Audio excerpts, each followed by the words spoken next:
Olá! Dentro ainda do tema de institutos da democracia representativa, no nosso curso de direitos humanos, com abordagem específica dos direitos políticos e os partidos políticos, nós vamos ver hoje as causas de inelegibilidades. Vimos na aula anterior as condições de elegibilidade estabelecidas pela Constituição brasileira. E agora nós vamos ver as causas de inelegibilidade, ou seja, as situações, as circunstâncias, os fatos que ensejarão a impossibilidade de que uma pessoa seja candidata e seja, em consequência, eleita para um cargo que pretenda disputar. Essas causas, elas têm sede constitucional, como também, por força da própria Constituição, podem ter sede infraconstitucional, podem estar estabelecidas em legislação aprovada, desde que compatível com o texto constitucional. A primeira das causas de inelegibilidade é se a pessoa não for alistável. Lembremos que uma coisa é estar alistada, outra coisa é poder estar alistada. A pessoa que não pode se alistar, a Constituição a denomina de inalistável e, em consequência, por não poder inscrever-se como eleitor e, portanto, votar ou ser votado, esta causa de inelegibilidade implica a inviabilidade de participação passiva no processo eleitoral daquela pessoa. Há uma outra circunstância que é o analfabetismo, ou a não alfabetização da pessoa. Nós tivemos ocasião de ver que o analfabeto, ele pode se alistar facultativamente, e nesta condição, ele pode exercer o seu direito de voto, no pressuposto constitucional de que, embora analfabeto, ele tenha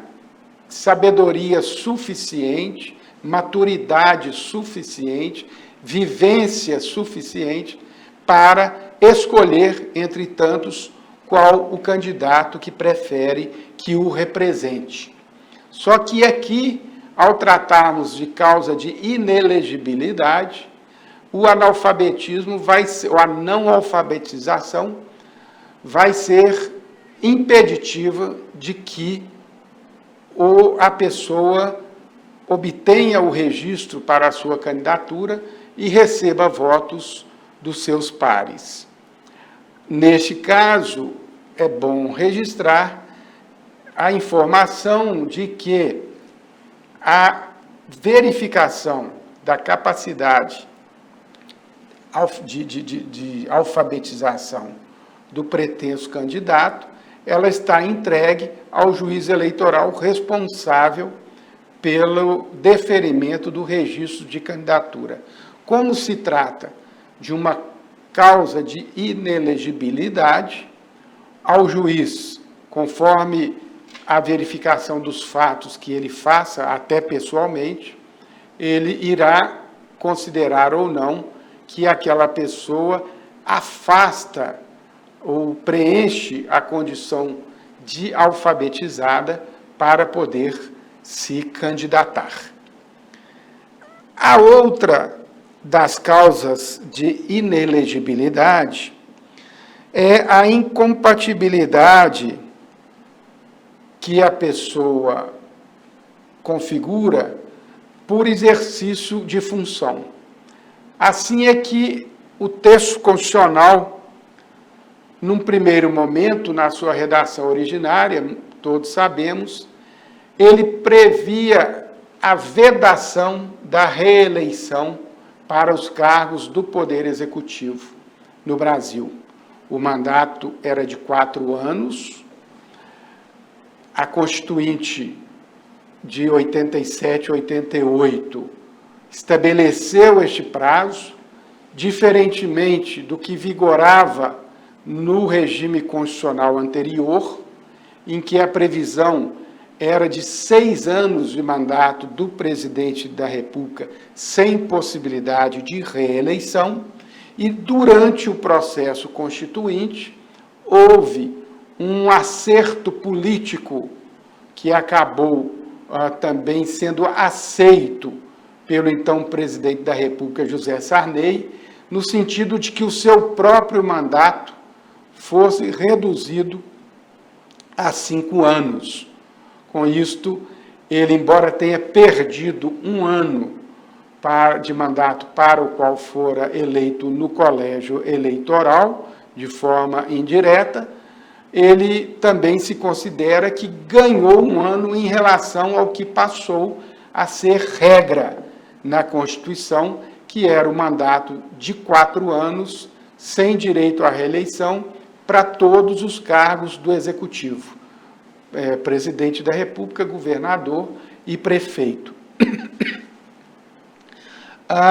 Sabemos também que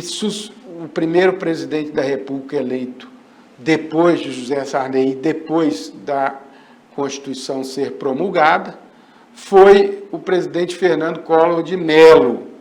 que foi eleito nas eleições de 1989, iniciou o seu mandato em 1990,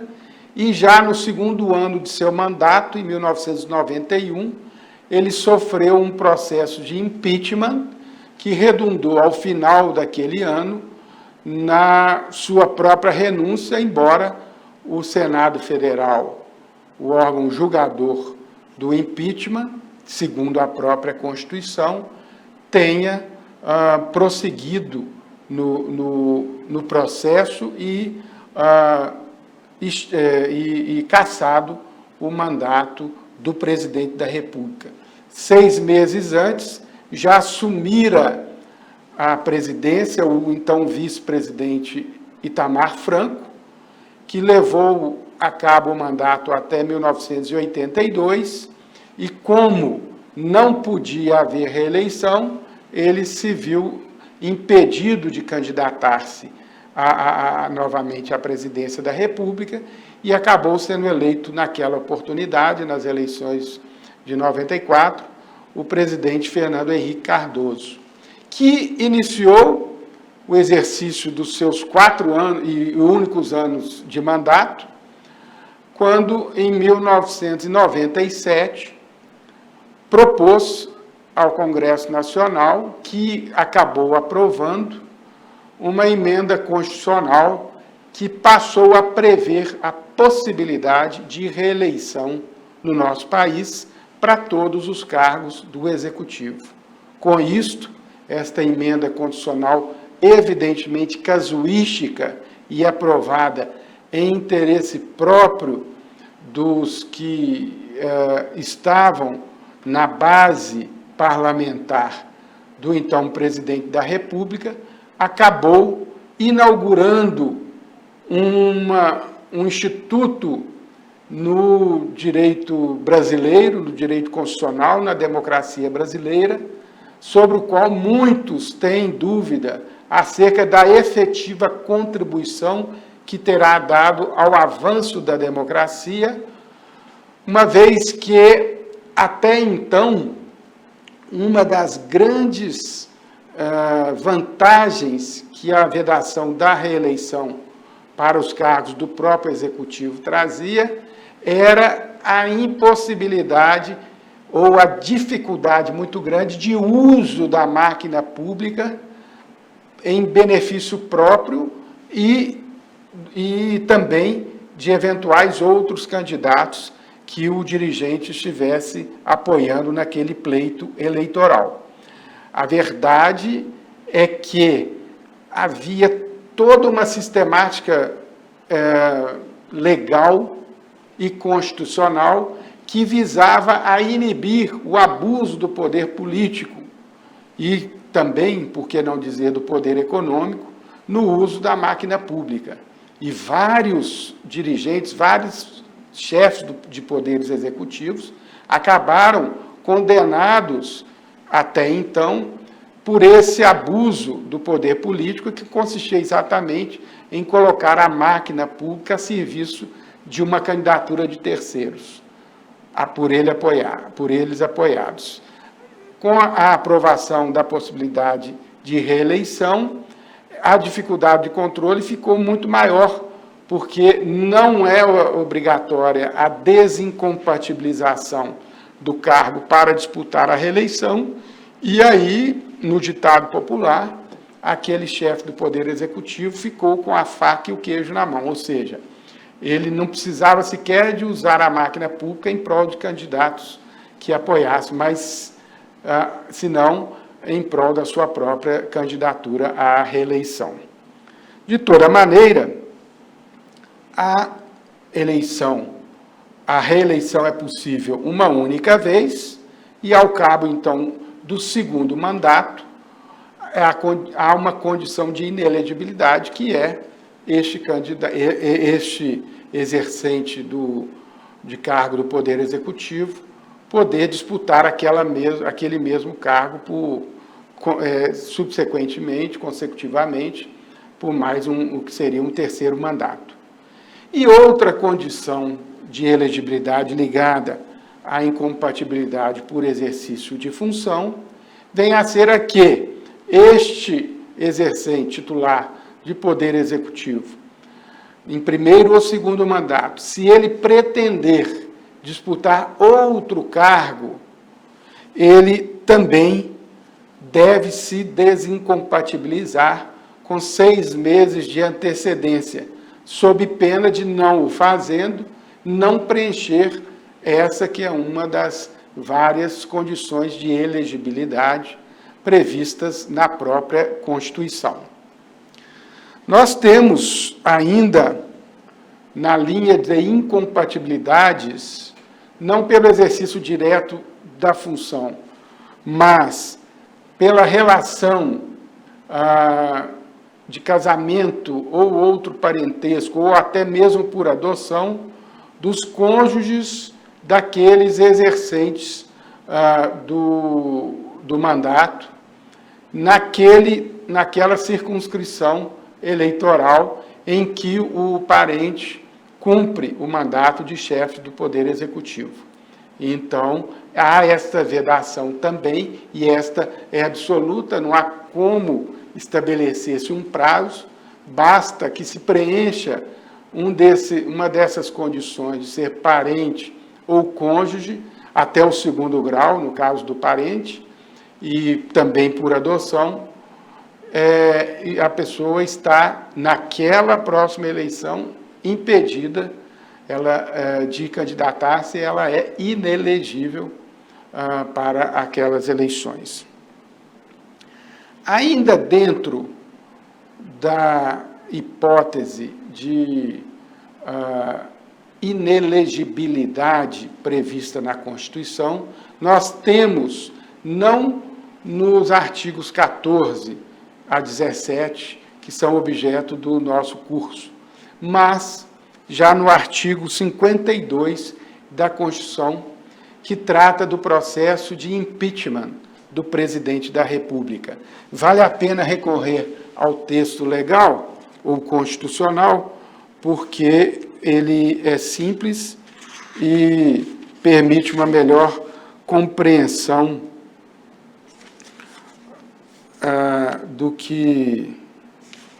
se quer dizer.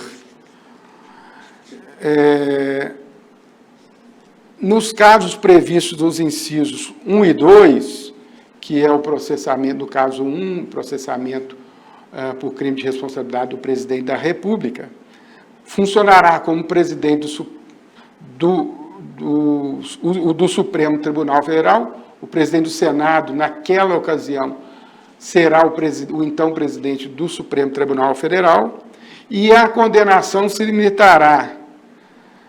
por decisão de 2/3 dos membros do Senado Federal, à perda do cargo com inabilitação por 8 anos para o exercício de função pública, sem prejuízo das demais sanções judiciais cabíveis. Aqui há uma previsão de inabilitação pelo prazo de 8 anos do presidente da República que for cassado no processo de impeachment pelo Senado Federal. E nós temos um exemplo não muito remoto e até agora singular, que veio a ser exatamente o processo de impeachment da então presidente Dilma Rousseff, cujo julgamento foi presidido pelo ministro Ricardo Lewandowski, à época presidente do Supremo Tribunal Federal, e naquela manhã, em Brasília, houve um requerimento de um grupo de senadores no sentido de pleitear fosse seccionada a votação da perda do mandato em relação à votação da inabilitação por 8 anos para o exercício da função pública. O então presidente da sessão submeteu o requerimento ao colégio julgador, composto pelo próprio Senado Federal, que decidiu pela possibilidade de seccionamento da votação nessa forma posta. E, em consequência, pela maioria observada, o mínimo de 2/3 dos votos, foi deliberada a cassação do mandato da então presidente da República, mas no momento de se decidir se estaria ela inabilitada ou não em decorrência da cassação para o exercício de função pública por 8 anos, o Senado Federal assim não decidiu, o que permitiu até que a ex-presidente da República postulasse nas eleições subsequentes uma vaga ao Senado Federal por Minas Gerais, o que acabou não logrando obter.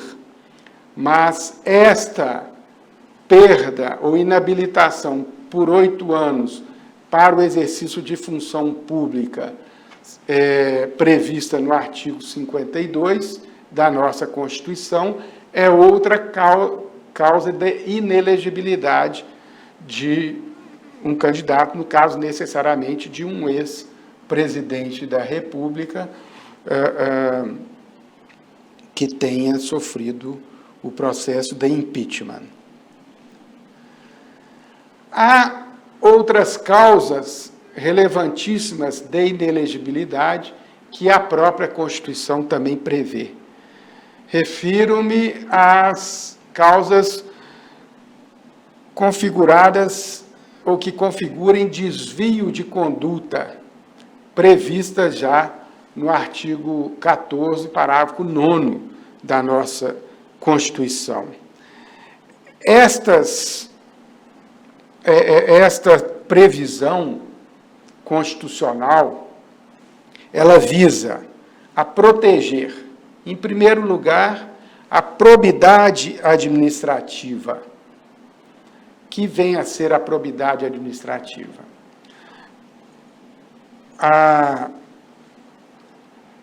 É de se esperar que, numa democracia, os agentes públicos eleitos para representar o povo, seja no poder legislativo, seja no poder executivo, eles tenham por obrigação exercer as funções com probidade. Este é requisito democrático. Não seria nem necessário dizer ou o para o candidato prometer o exercício da função de forma proba. É requisito para o exercício da função pública que ele o faça com honestidade, sem interesses escusos, sem interesses econômicos, pessoais. É preciso que todo representante do povo tenha em mira a defesa e a realização do interesse público, do interesse de todos, do interesse da coletividade. Então, a Constituição estabeleceu a proteção à probidade administrativa como um valor cuja inobservância, cujo desrespeito leve àquela pessoa que praticou o ato da improbidade, ela não possa ser candidata novamente. Ela não possa postular o voto de seus pares, pelo menos por um período. E, neste contexto, então, a nossa Constituição vai autorizar que uma lei complementar estabeleça outras condições de inelegibilidade, além das previstas na própria Constituição, que visem à proteção da probidade administrativa. Da mesma maneira, elege a Constituição a proteção da moralidade para o exercício do mandato, muito na linha do que se falou a respeito da probidade, a moralidade para o exercício da função pública que está em disputa. A lei complementar pode estabelecer situações em que, constatado o desrespeito a essa moralidade, a pessoa não possa se candidatar por um tempo em próximas eleições. Esta lei complementar também pode estabelecer situações em que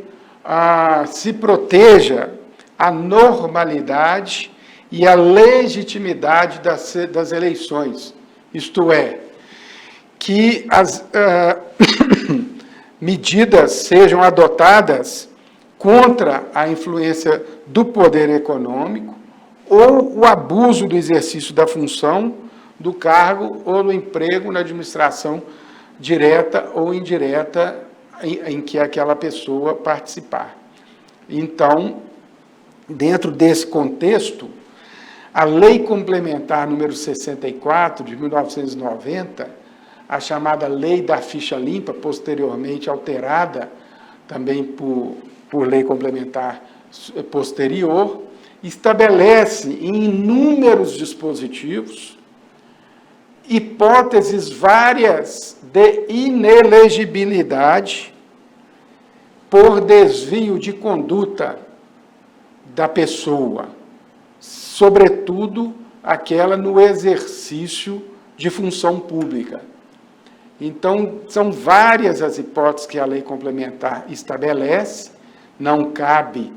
aqui no âmbito deste curso aprofundar sobre cada uma delas, senão entender o espírito da Constituição ao delegar à lei complementar o estabelecimento de várias dessas hipóteses. E, em consequência, sobretudo da aprovação desta chamada Lei da Ficha Limpa, desde então, muitos que no exercício de funções públicas abusaram do poder, seja do poder político, seja do poder econômico, ou praticaram corrupção, essas pessoas se tornam inelegíveis pelo tempo que a própria lei estabelece para as eleições seguintes à configuração daquelas responsabilidades que levam à inelegibilidade.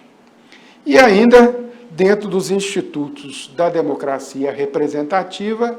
cabe-nos abordar, agora de forma mais pontual, a chamada perda ou suspensão dos direitos políticos, uma vez que, como já dissemos, não há possibilidade constitucional de cassação dos direitos políticos.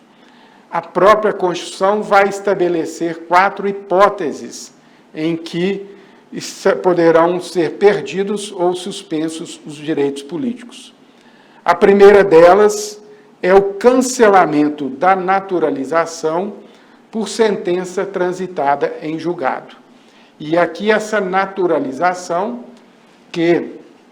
a nacionalidade brasileira é objeto do artigo 12, pouco anterior àquele que estamos examinando no momento, e a aquisição da nacionalidade, ela vai gerar o exercício dessa nacionalidade, mas em algum momento, até do próprio brasileiro, nato, pode haver o cancelamento desta naturalização por sentença transitada em julgado. Nesta hipótese, automaticamente, há a perda dos direitos políticos e que não poderão mais ser restabelecidos. Outra hipótese de perda ou suspensão de direitos políticos é a chamada incapacidade civil absoluta, prevista no Código Civil, e hoje, atualmente, diferente da outra condição de perda ou suspensão de direito político, que era a incapacidade civil, e na qual se incluía a relativa. Hoje, os relativamente incapazes não têm suspensos ou não perdem os seus direitos políticos. Eles podem exercê-lo na medida da sua relativa capacidade. Há ainda a condenação criminal transitada em julgado, que leva inexoravelmente à suspensão dos direitos políticos, enquanto os efeitos da sentença criminal, já transitada em julgado, estiverem ocorrendo, vale dizer, durante o cumprimento da pena. E, ainda, quando a pessoa se recusa a cumprir uma obrigação que é imposta a todas, nos termos do artigo 5º, inciso 8º, ou se recuse à prestação alternativa ao cumprimento daquela obrigação, essa pessoa também tem suspensos os seus direitos políticos, não podendo votar nem ser votada. E, finalmente, na hipótese de condenação por improbidade administrativa, prevista no parágrafo 4º do artigo 37 da Constituição Federal, há a suspensão dos direitos políticos nos termos da legislação de regência. O parágrafo 4º do artigo 37 faz menção ao Instituto, a característica da improbidade administrativa, e a lei infraconstitucional vai disciplinar não apenas o processo, como as hipóteses materiais